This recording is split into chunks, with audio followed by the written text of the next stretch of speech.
Welcome to Hub History, where we go far beyond the Freedom Trail to share our favorite stories from the history of Boston, the hub of the universe.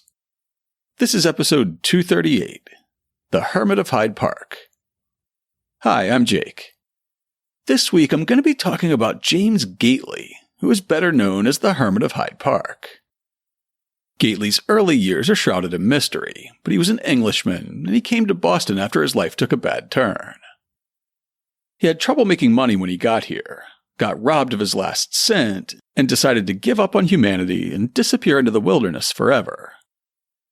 For almost 30 years, he scratched out a meager existence living off the land in the woods of Hyde Park, while his legend grew.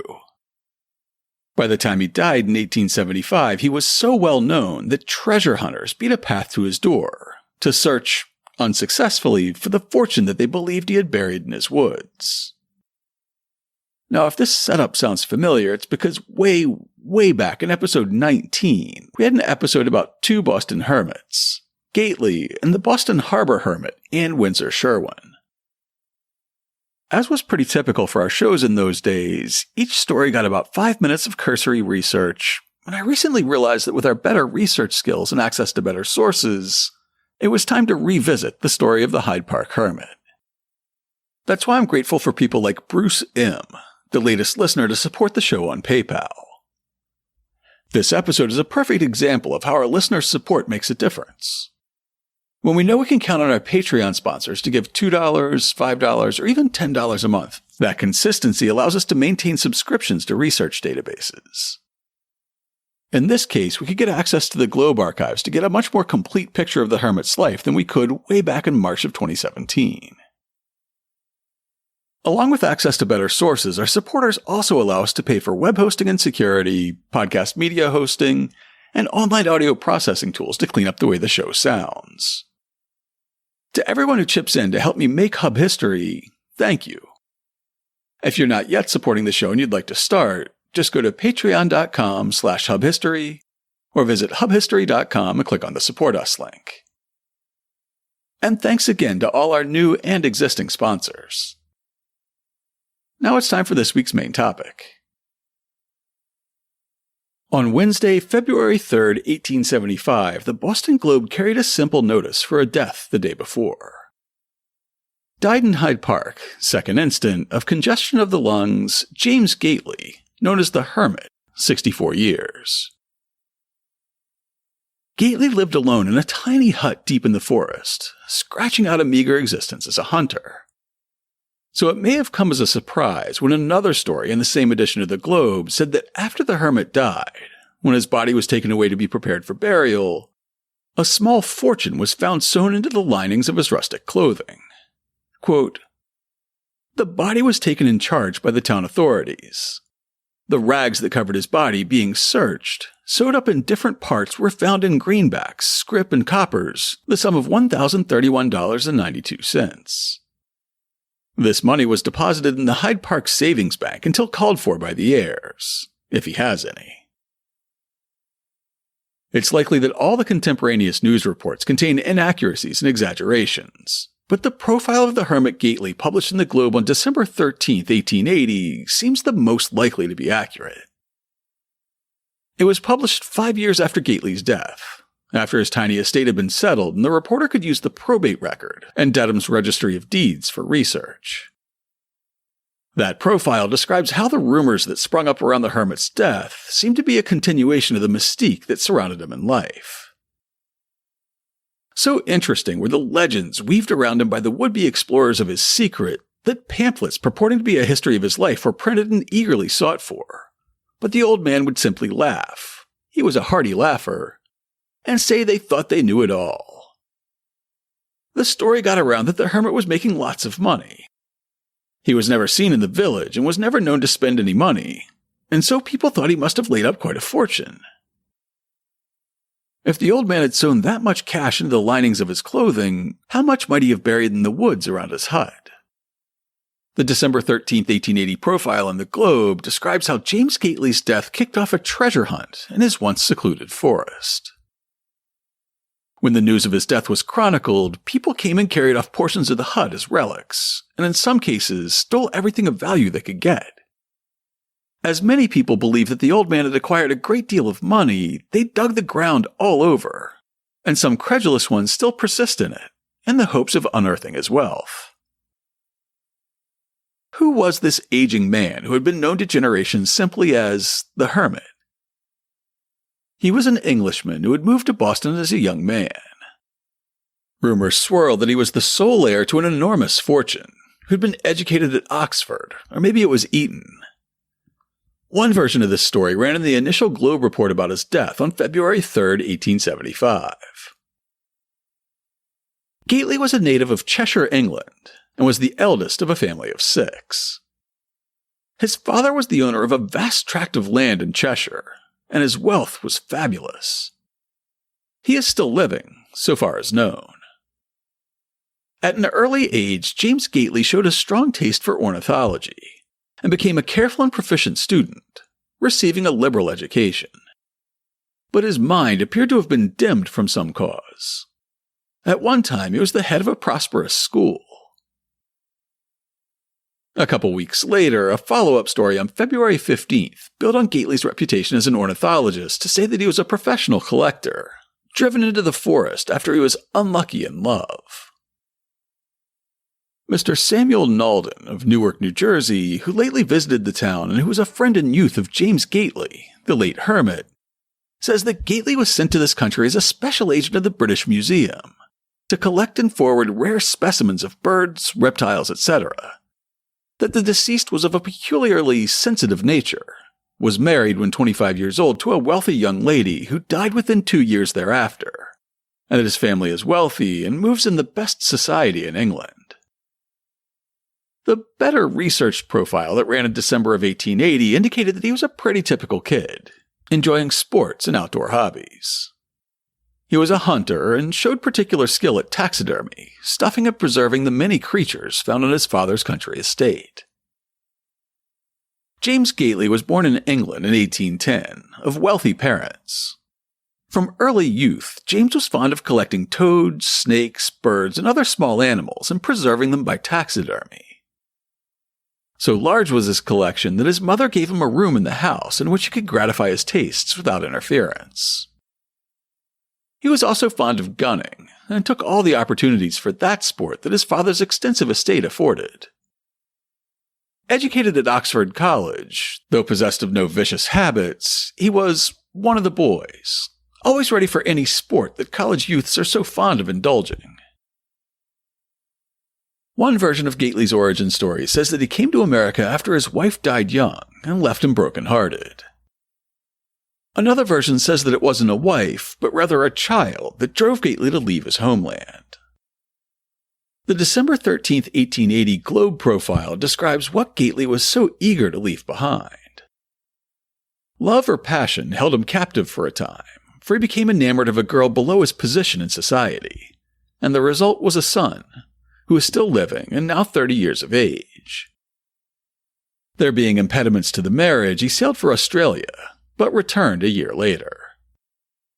That little difficulty being still unsettled, he set sail for this country, and his peculiar method of life commenced shortly after reaching Boston, with but little money in his pocket. Upon arriving in the hub, Gately lived the life of an intellectual, at least briefly.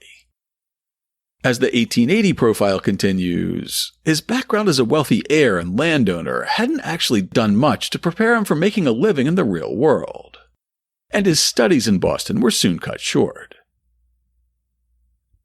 For a time, he devoted himself to study, pored over the books in the libraries, and took no heed of the future. One day, he awoke to the fact that his money was running very low, and that he must do something to earn his living. He tried to put his knowledge to a practical turn. He hired a room in Roxbury and began making cages and stuffing birds. He kept at it for a year or maybe more, but he could hardly get enough for his work to keep body and soul together.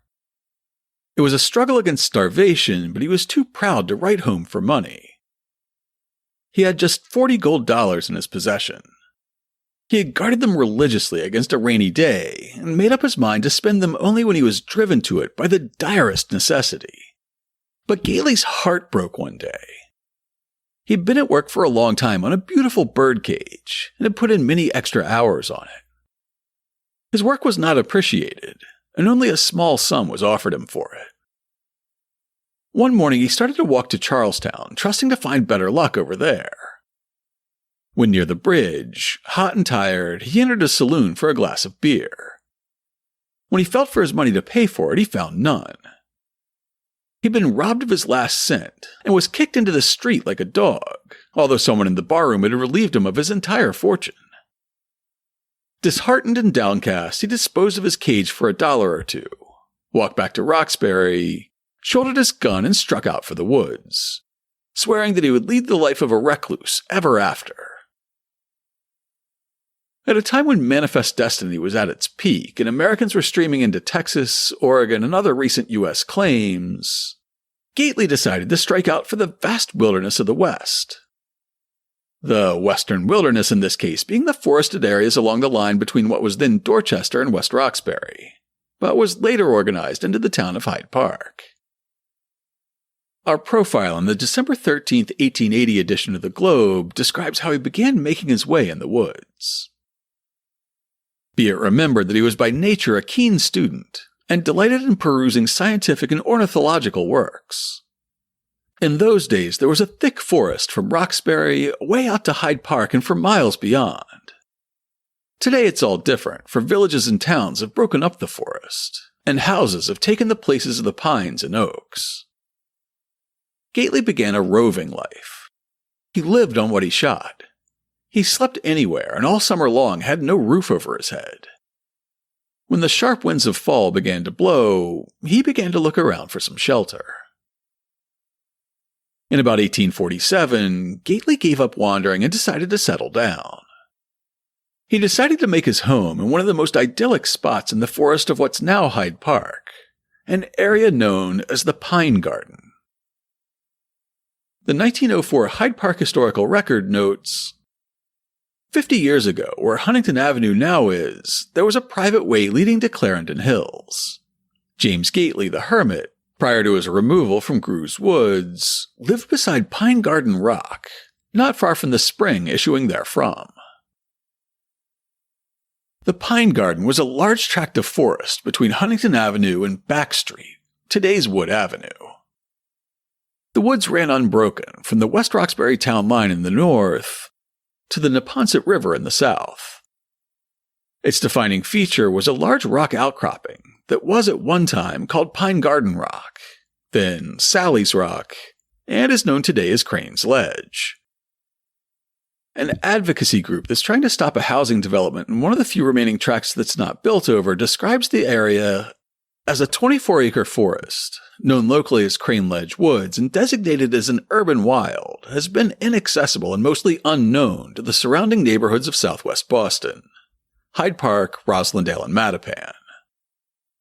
From a beautiful green space of crucial wildlife habitats, shady forest, flower-filled meadows, rocky alcoves, and vernal pools, the proposed project would turn Crane Ledge Woods into an immense urban heat island of impervious asphalt and concrete. Crane Ledge Woods gets its name from Crane Ledge, a rock cliff offering a stunning view, looking southwest across Hyde Park and the Stony Brook Valley far below. The view across the valley gives visitors a rare sense of Hyde Park as it existed more than a century ago, when Crane Ledge was a site for weekend picnics, known as Pine Garden. For a description of what the Pine Garden was like in the 19th century, we turn to a note by Horace Sumner in the 1912 Hyde Park Historical Record. Near the northern border of Hyde Park is a hilly tract of land about the size of Boston Common. 50 or more years ago, this land was covered with a beautiful growth of pines and cedars, and owing to its many attractions, was known as Pine Garden. Among these attractions were the spring, the rock, and the beautiful dell or ravine below the spring. The place was the resort of many picnics. In the traditional history of Dorchester, we find that this was a part of the town's common lands and was used as a sheep pasture, the town hiring a shepherd to tend the flock. According to this tradition, he had a stone hut on one of the peaks, since known as Shepherd's Tent. From here, he had a fine view of the surrounding country. As the passage continues, Sumner explains how our hermit Gately is responsible for renaming the rock at the Pine Garden. The top of Pine Garden Rock is today widely known as Sally's Rock, a spite name given to it by the hermit Gately and taken up by the people in ignorance of any other. This rock or ledge is about 100 feet in total height, beginning with a precipice on its southern end and extending about a quarter of a mile to the north, where it gradually tapers off to the level of the ground. Its top is covered with boulders, and the western side is a vertical wall of some 65 or more feet. The extensive view from the top of the rock covers most of Hyde Park and Dedham, and includes Big Blue Hill and some of the hills in Roxbury. To appreciate the grandeur of the rock, it must be approached from the sand plain below. The path and brooklet descended through a beautiful dell or ravine under great trees that the sun scarcely ever penetrated. The descent was almost too steep for safety to the sand plain about 100 feet below. On the right was an irregular vertical wall of rock, and the deep wood on the left, an ideal place to recall stories of Indians and bears. Today, the best approach is not from a sandy plain, but from the parking lot behind the Walgreens in the first big plaza along American Legion Highway. But the rocky crag is still a great place to recall stories of times gone by, perhaps starting with the story of the hermit Gately. The top still yields views for miles, but the vista consists of less wooded hills and more houses and stores, and along the Neponset Valley, a series of mostly abandoned factories. The shepherds and picnickers who frequented the Pine Garden were far from the first Americans to see the potential of Sally's Rock.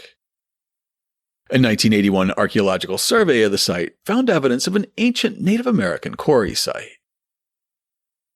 One natural talus slope with prehistoric materials was located and surface collected. We found considerable debitage and signs of prehistoric quarrying at the white felsite outcroppings. Among our recoveries here was a full-grooved axe, made of hornfulized Braintree slate and presumably used in quarrying. We also found a small number of exotic flakes of Blue Hills aporrhyolite and a red-banded aporrhyolite from another quarry about a mile from Sally's Rock. From a survey of collections, it's apparent that this material was popular during the Middle Archaic, and is especially common for tools of the Neville complex. Neville points, associated U-based preforms, choppers, scrapers, and even a chipped ulu made of Sally Rock felsite were recorded.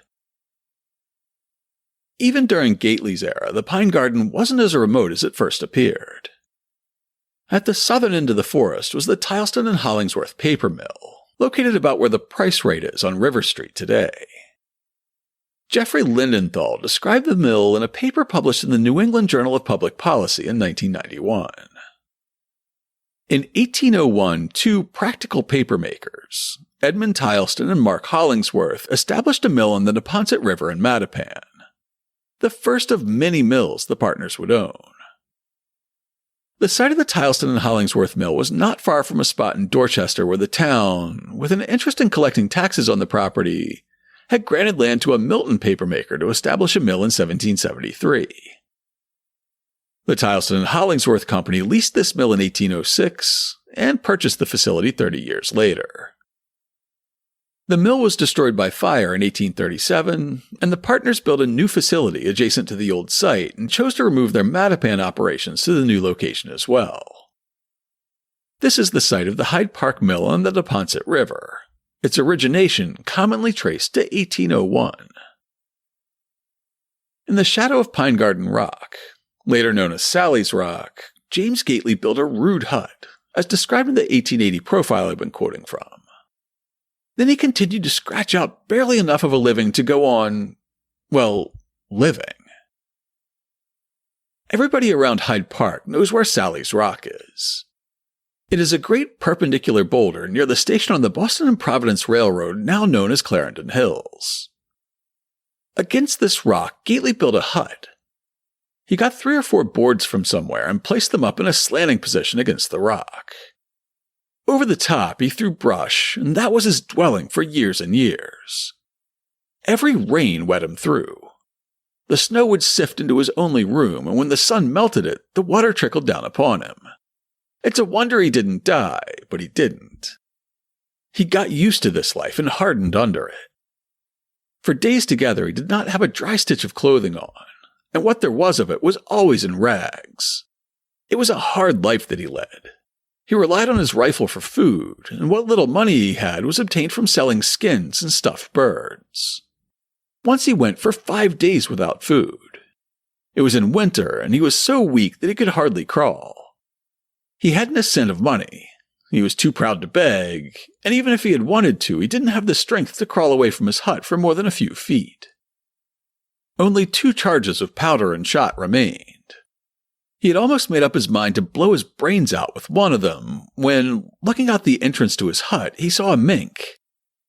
With trembling hands, he raised his gun and fired. It was a moment of suspense, but when the smoke cleared away, Gately saw that his aim had been true. He seized the animal, tore off the skin, and made a substantial but most unsavory meal. He walked to Boston and sold the skin, bought powder, and so got another start in the world. At another time, when Gately was on the verge of committing suicide, he was snowbound. A tremendous storm set in and raged with great fury for days. The entrance to his hut, which was only 2 or 3 feet high, was soon blocked. Finally, a mass of snow fell from the overhanging rock and buried him 10 feet deep. It was hard work to dig out. Once or twice he was almost ready to give up, but after 2 days of work he managed to tunnel out. The snow had frozen, was almost like ice. In the summertime, Gately made pets of snakes and lizards and rats. They would crawl over him, but it never disturbed him, and he in turn never troubled them. Finally, people began to discover the whereabouts of the recluse. He was known as the Crazy Hermit, and a few people interested themselves in him. They would give him small jobs, and at one time he made considerable money as a dog trainer. He had one dog which he trained for himself, and which lived for 15 years with him before death stretched him out cold and stiff. The female sex were afraid of him, as he always treated them gruffly. So it became an accepted theory that disappointment in love was the origin of his freak. Despite his sometimes desperate existence in the pine garden, the hermit was not as solitary as you might think, or as he might have wished. An article in the Fitchburg Sentinel of August 21, 1874, which was reprinted from the Boston Advertiser, describes the many visitors that Gately received. On arriving at Boston, the hermit plunged into the forest and built himself a hut under an overhanging ledge in the Pine Garden woods. Here he supported himself on game, which was then abundant, and devoted much time to the study of ornithology. This strange man evidently has some property in England, for he has several times received remittances of money through the British consul, with presents of valuable dogs from the same source. Many ornithologists have visited Mr. Gately, and it's affirmed that in various works upon the subject his views have been frequently entertained. It's fun to picture a proper English gentleman from the consulate tramping through the brush in Hyde Park with a stack of cash or an English wolfhound in tow, or an ornithologist fresh from college stumbling through the forest with sketches and study skins for Gately to identify. There's even a note on the Audubon Society website saying that Gately was the only person in history known to have collected the nest of a merlin in the state of Massachusetts. Before long, the paper mill along the Neponset wasn't Gately's only neighbor. Large villages sprung up around the mills at today's Reedville and Mattapan Square, and houses were rapidly filling in between them. As the Boston Advertiser story continues, finally, the advances of civilization led him to seek a more secluded spot. He has seen the town grow up like magic, and houses penetrate his very woods. But still he remains. After about 8 years at the Pine Garden, the 1880 profile describes how the hermit Gately got a new start in a less populated corner of Hyde Park. Gately lived in that hut for many years and corresponded with his mother, his letters being addressed to the Dorchester post office. The railroads and other works of civilization were encroaching upon him. Game began to get scarce, and so he decided to move on. He purchased from one Williams an acre of land at Muddy Pond Woods in 1855, paying $100 therefor. It's recently been sold to Mrs. Twitchell for less than half of that sum. Here he built the hut he lived in for 20 years and placed a stone wall around it. In conversing with intimate friends about his relations abroad, he expressed himself as intending to return to his native land to die. The hut he lived in was a curiosity. He had a front room which was perhaps 10 feet square. The sides were lined with cases of stuffed birds and animals. Back of this was a little room where he worked and slept. There was hardly space enough in it for himself and dog to lie down at the same time, but it suited his purposes. The more secluded spot that Gately finally found to build his second and more weatherproof hut was probably near the 13th tee on the George Wright Golf Course, just off of West Street along the border between Hyde Park and Roslindale. We can locate this with some confidence because an 1872 map of the recently incorporated town of Hyde Park carefully locates a house marked only as Hermitage, just west of West Street. Gately's cabin was surrounded by hundreds of acres of forest. It may have looked like an unspoiled wilderness, but the forest surrounding Gately's modest hut was actually a rich man's weekend playground. In a letter to a friend, Henry Sturgis Grew describes a trip he took with his family in the summer of 1845. A holiday excursion carried my wife, children, and myself to Dorchester for the day. We stopped in the woods about a half a mile from where I now reside, and strolling about, unexpectedly I came to a point where I was much pleased with the view of the Blue Hills and the valley between. I saw a farmhouse and went to it and inquired if it was for sale. The result was a purchase of several acres of land. Grew had gone to work in the dry goods store of James Reed after dropping out of prep school at about 16 years old. To Henry Grew's benefit, Reed went on to start the enormous and successful textile mills in the neighborhood in Hyde Park that's now called Reedville. And in his early 20s, Henry Grew became Reed's partner. By the time he bought the farmhouse with the beautiful view in 1845, he was not yet 40 years old, but already on the road to retirement. In an 1872 speech to the officers of Hyde Park, the independent town that Grew had helped to form from pieces of Milton, Dedham, and Dorchester in 1868, he described the property where he had been puttering around and playing farmer for about a quarter century at that point. Having purchased a few acres of land in the summer of 1846, I commenced building a house and moved to this place, then a part of Dorchester, on the first day of May 1847. At that time, most of this territory was occupied by farmers. There were on River Street, the old highway between Dorchester and Dedham, within a range of a mile or a mile and a half, about 10 houses, most of them small and occupied by farmers, with 2 exceptions, one a blacksmith and one a wheelwright, with a population not exceeding 50 persons. West of my house was an unbroken range of forest trees. On the northerly side in West Roxbury, there were 3 farms. My nearest visiting neighbor was 2.5 or 3 miles distant.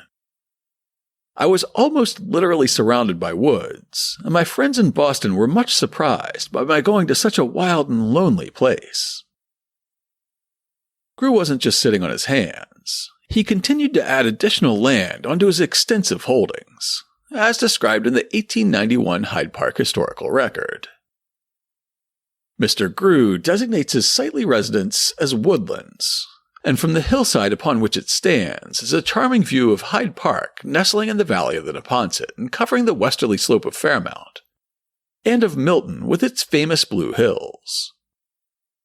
From time to time he has added to his extensive domain, until it now includes nearly all of the several hundred acres known as Grew's Woods.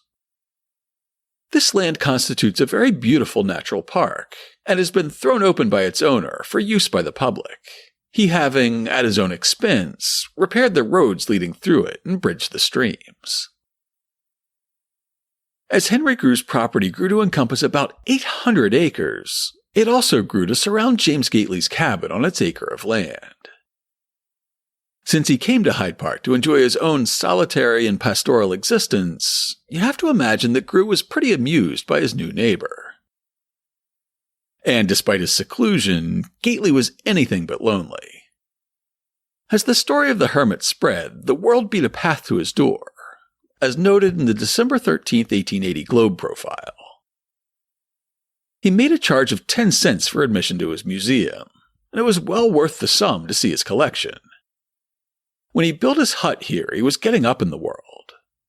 He planted corn and beans and shot birds and rabbits. In the latter part of his life, game got scarce, for the village, which started with a cluster of houses, grew rapidly, until now Hyde Park is one of the most thriving towns in the state. Of course, as the town sprang up, the birds were driven away. But the old man did quite a thriving business in the way of stuffing birds. And among the papers of his estate examined by a Globe reporter are a large number of letters sent by persons residing in the States from Maine to California, soliciting information on the care of sick birds or other animals, also on taxidermy, or enclosing tenders of specimens of reptiles. Gately's self-imposed seclusion came to an end on a cold winter's day in 1875.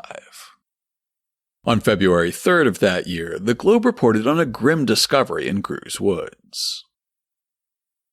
Mr. William Chickering and William Fisher of Dedham were enjoying a sleigh ride yesterday in the environs of Hyde Park. And, being old friends of James Gately, the famous Hermit of Hyde Park, went to pay him a visit at his hut in Grew's Woods. Upon going to the door, they found it locked. Peeping through the window, they saw the hermit lying curled up behind the small stove he used. Attracting his attention, they asked him if he was sick, to which he responded by an affirmative nod. They asked him if they would break open the door and send for a doctor. He responded negatively, but they thought it best to send for a physician, and Dr. Edwards was called, and the door broken open. A sickening spectacle presented itself to the visitors. Snow had leaked through the roof. Every article was completely frozen. There was no fire in the stove, nor had there been apparently for some time, and the hermit himself was in an emaciated and filthy condition. The room was about 5 feet square, and neglect was everywhere apparent. The doctor, after an examination of Mr. Gately, saw that he was past all human aid, but did all that he could to alleviate his suffering by administering restoratives. The hermit rallied a little, and as he was an Episcopalian, the Reverend Dr. Van Cleek, rector of Christ Church, was sent for, and spoke consoling words to the dying man, but he apparently did not realize his situation. He said that he had been physically prostrated for 5 days from a severe cold, and that during that time he had been unable to assist himself, nor had anyone come to his aid. He had not even had a drink of water. If Gately had neglected his own needs as his condition suddenly declined, his little menagerie in the cabin had been similarly neglected, as noted in our 1880 profile. It was a remarkable death scene. There, surrounded by stuffed birds and reptiles, living owls, eagles, and other birds, starving for lack of food and water for some days, rendering the air obnoxious by their filth and expressing their sufferings by cries of distress. Gately had gotten himself out of similar jams in the past, either by clawing his way out of the snowbanks that buried his hut, or using his last charge of powder to shoot a mink that he could both eat and sell for more powder. This time, however, it would not be the case.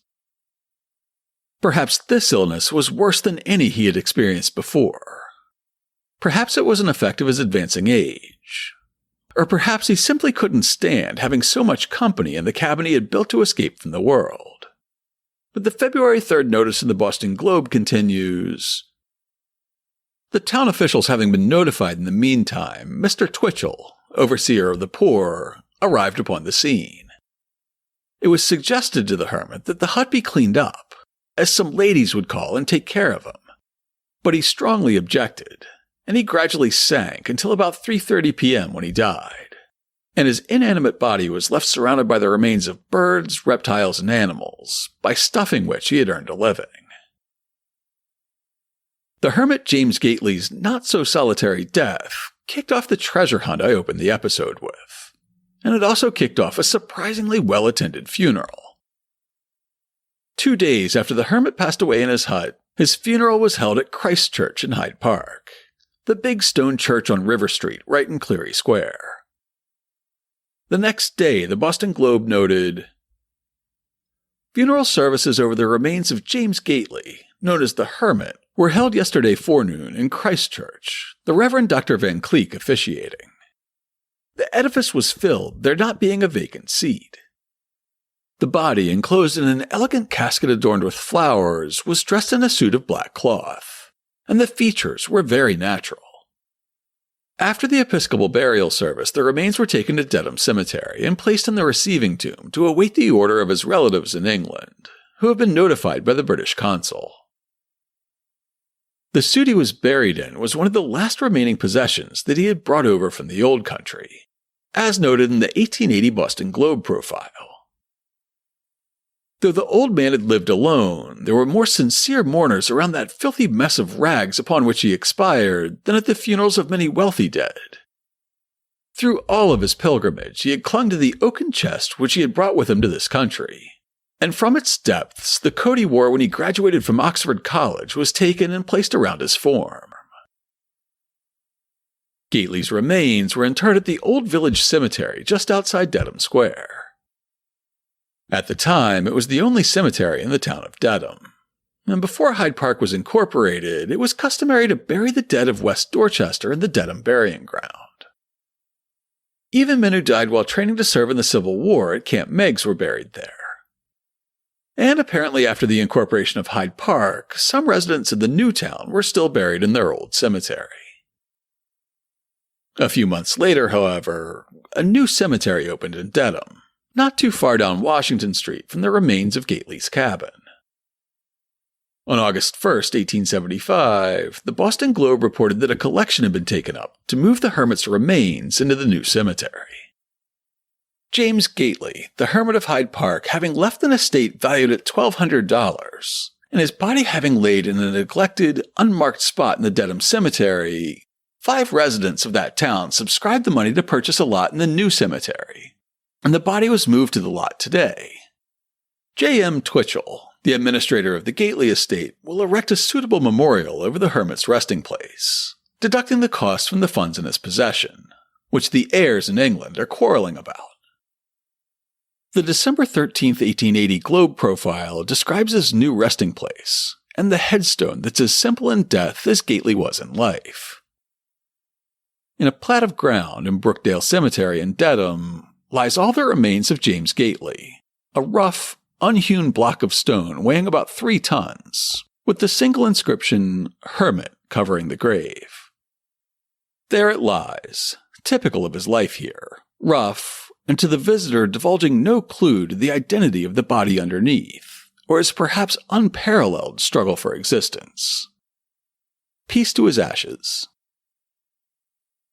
Despite the optimism of the treasure hunters who dug up his woods, Gately only seemed to have one meaningful asset.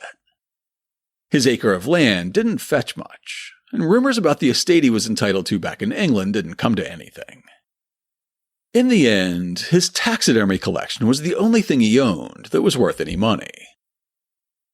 3 days after his death, the Globe reported, "Gately's large and valuable collection of stuffed birds, animals, and general effects had been placed in the town hall building for safekeeping."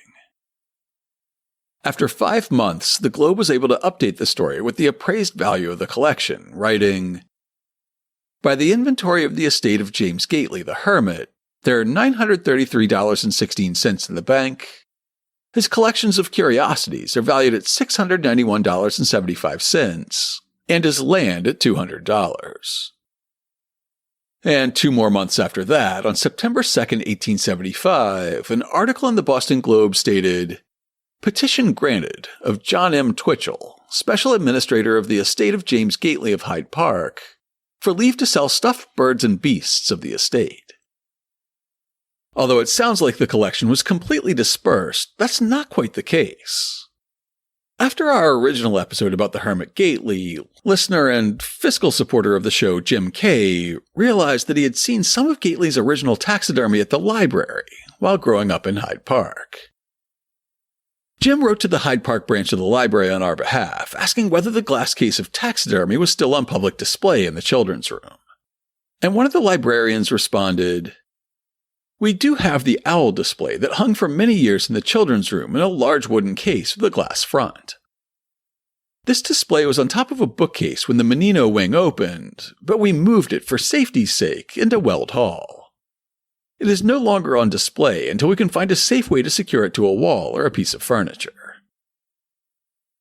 I was lucky enough to get a private viewing of the birds in the storage room where they're being kept, while the library works out a safer means of displaying them. I'll include a couple of pictures of Gately's handiwork in this week's show notes. There are a few places where you can still walk in the Hermit's footsteps.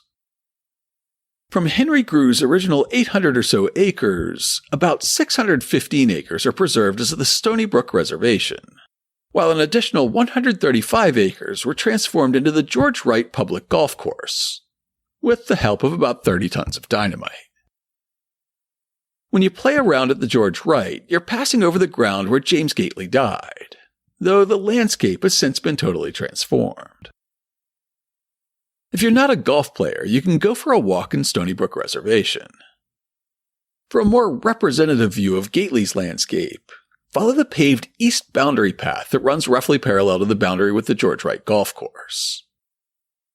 You can also still see the view from Pine Garden Rock or Sally's Rock or Crane's Ledge, if you're willing to bend the rules a bit. To learn more about the Hermit of Hyde Park and how to walk in his footsteps, check out this week's show notes at hubhistory.com/238. I'll have a photo of James Gately posing in front of his second cabin, an engraving of the hermit at work on his taxidermy, and an 1850 map and 1860s photo of Henry Grew's estate in Hyde Park. Plus, I'll include a link to the 1872 map of Hyde Park that clearly marks the location of Gately's hermitage.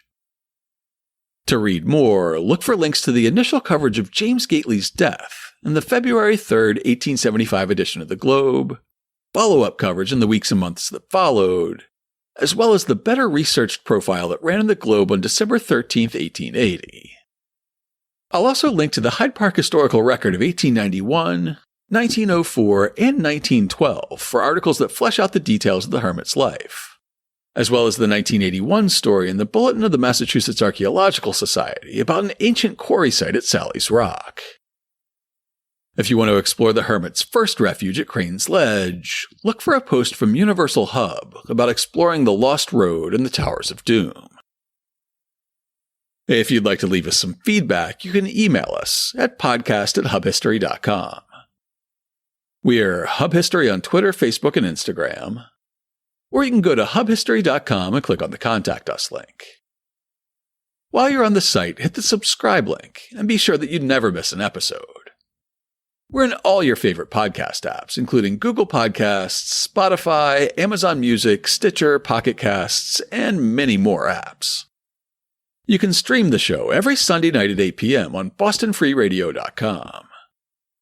Or you can listen on your favorite smart speaker.